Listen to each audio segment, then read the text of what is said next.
4월 27일 월요일. 버림받지 않는 존재. 일본의 한 동물원에서 태어난 아기 원숭이 펀치가 사람들의 마음을 사로잡았습니다. 태어나자마자 어미에게 외면당한 펀치는 사육사들 손에서 자랐습니다. 갓 태어난 아기 원숭이는 안정감을 얻기 위해 어미에게 매달리는데 펀치에게는 매달릴 어미가 없었습니다. 사육사들은 여러 인형을 넣어주었고 펀치는 그중 오랑우탄 봉제 인형을 가장 좋아했습니다. 무서운 일이 생기면 재빠르게 달려가 그 인형에 안겼고 사육사들은 그 인형을 오랑우탄 엄마라고 부릅니다. 무리에 합류한 뒤에도 처음에는 다가가면 밀쳐지는 날이 많았지만 시간이 지나면서 다른 원숭이가 펀치를 안아주거나 털을 다듬어주는 모습이 관찰되기 시작했습니다. 어미에게 버림받은 작은 원숭이에게도 기댈 곳이 주어졌습니다. 하나님은 우리를 홀로 내버려 두지 않으십니다. 세상에서 밀쳐지고 외면당하는 순간에도 그분은 우리 곁에 계십니다. 여인이 자기 젖 먹는 자식을 잊을지라도 하나님은 우리를 잊지 않으신다고 말씀하셨습니다. 지금 외롭고 힘든 자리에 있더라도 낙심하지 마십시오. 오늘의 말씀. 내가 결코 너희를 버리지 아니하고 너희를 떠나지 아니하리라 하셨느니라. 오늘의 만나. 기댈 곳이 없다고 느껴지는 그 순간 하나님이 이미 당신 곁에 와 계십니다.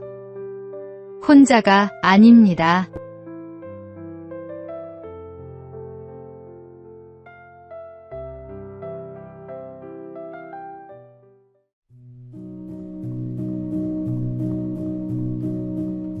(4월 28일) 화요일. 기도의 열매. 거창한 결단이라기보다는 매일 드리는 기도 제목이 행동으로 이어졌을 뿐입니다. 강릉의 한 장로가 지역병원에 2억 원을 기부했습니다. 기부금은 경제적 사정으로 치료가 어려운 소아 환자를 돕는 데 쓰일 예정입니다. 그 결단 뒤에는 깊은 아픔이 있었습니다. 2021년 태어난 큰손주가 소아암 판정을 받고 2년 가까이 치료를 받다 하나님 품으로 갔습니다. 치료받을 형편이 주어진 것만으로도 감사했지만 경제적 이유로 치료를 망설여야 하는 가정을 생각하면 마음이 놓이지 않았다고 합니다. 손주를 떠나보낸 슬픔을 원망으로 삭히지 않고 같은 아픔을 겪는 이들을 향한 사랑으로 바꾸어낸 것입니다.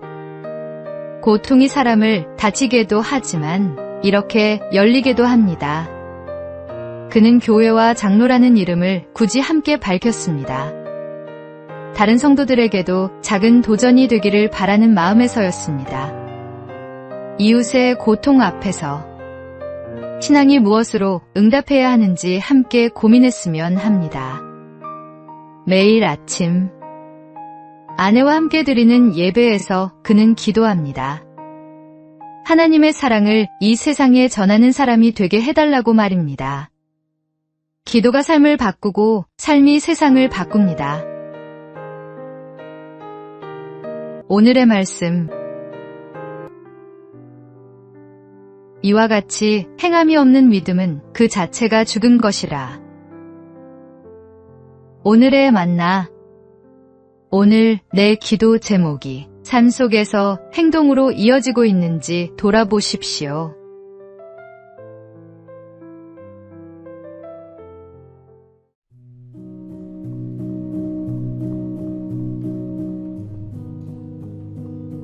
(4월 29일) 수요일. 배추 잎사귀 하나. 어느 날 새벽부터 배추밭에 나간 우장춘 박사가 한낮이 되어도 돌아오지 않자 연구실의 한 제자가 연로한 선생님이 걱정되어 배추밭으로 갔습니다. 이마에 송글송글 땀방울이 맺힌 우 박사는 숨쉬기가 힘든지 한 번씩 심호흡을 해가면서 배추 포기 하나하나를 들여다보며 노트에 기록하고 있었습니다. 놀란 제자가 달려가 선생님, 이 땀 좀 보십시오. 이건 제가 할 테니 들어가 쉬십시오 하며 노트와 연필을 받아들려고 했습니다. 그러나 우장춘 박사는 괜찮네, 이것만 마저 하고 갈 테니 먼저 들어가게 하며 다시 배추를 살폈습니다. 결국 선생님의 고집을 꺾지 못하고 옆에 멍하니 서 있는 제자에게 박사는 한참 만에 이렇게 말했습니다. 자네, 내 얘기 하나 들어보겠는가? 내가 죽은 뒤 누군가가 너는 세상에 태어나서 무엇을 했느냐 하고 물으면 배추 잎사귀 하나 사람들 먹기 좋게 만들어 놓고 왔습니다 하고 대답할 생각이네. 그리고는 또 배추를 들여다보았습니다.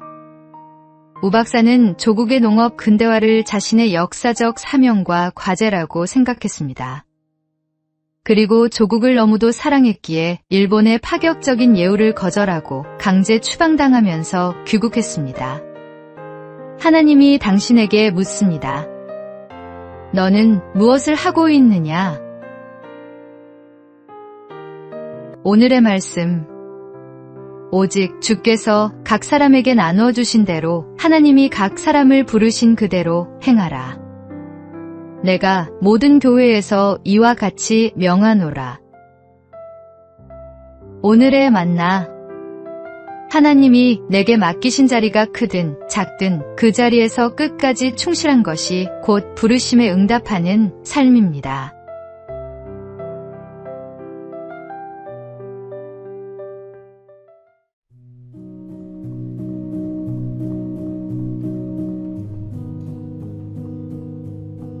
(4월 30일) 목요일.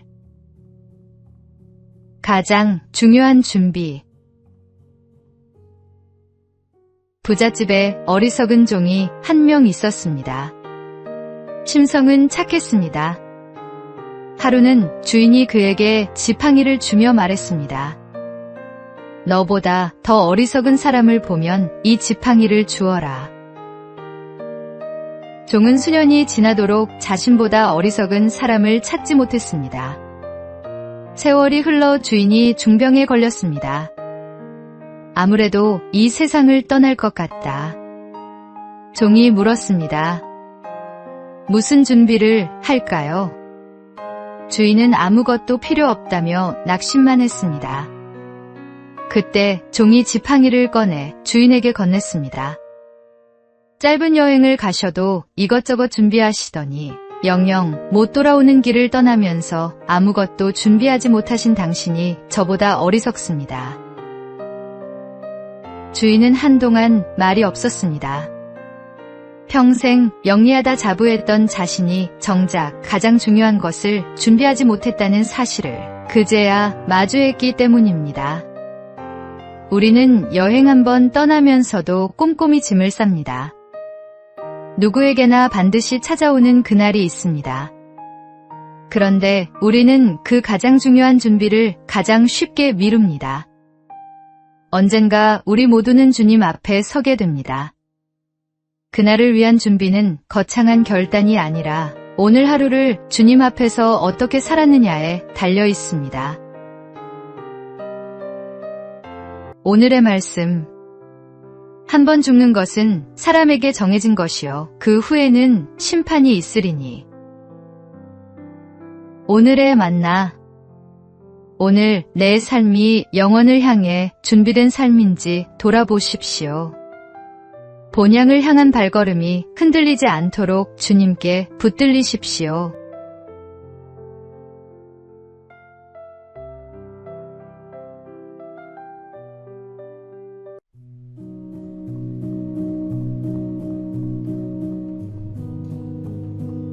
(5월 1일) 금요일. 혼자 먹는 밥상. 최근 우리 사회에서 혼자 밥을 먹는 혼밥이 점점 일상이 되고 있습니다. 통계에 따르면 전체 가구의 4분의 1이 혼자 사는 1인 가구라고 합니다. 의사들은 혼자 밥을 먹는 사람이 가족과 함께 먹는 사람보다 스트레스가 높고 신장 불안과 우울감이 더 크다고 말합니다.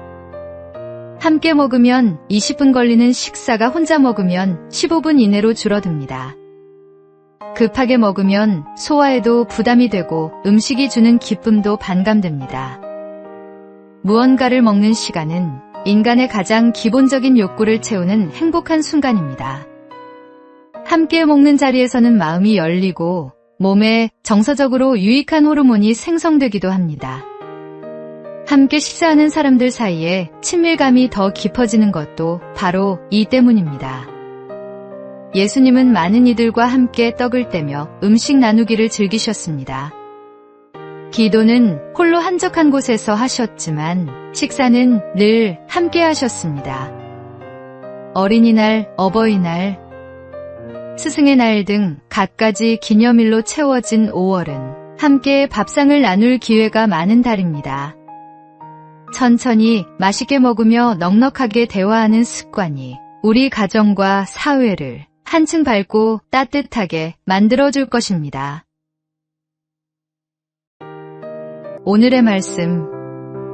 볼지어다 내가 문 밖에 서서 두드리노니 누구든지 내 음성을 듣고 문을 열면 내가 그에게로 들어가 그와 더불어 먹고 그는 나와 더불어 먹으리라. 오늘의 만나. 오늘 누군가와 밥 한 끼를 나눠 보십시오. 그 작은 밥상이 때로는 말보다 깊은 위로가 됩니다.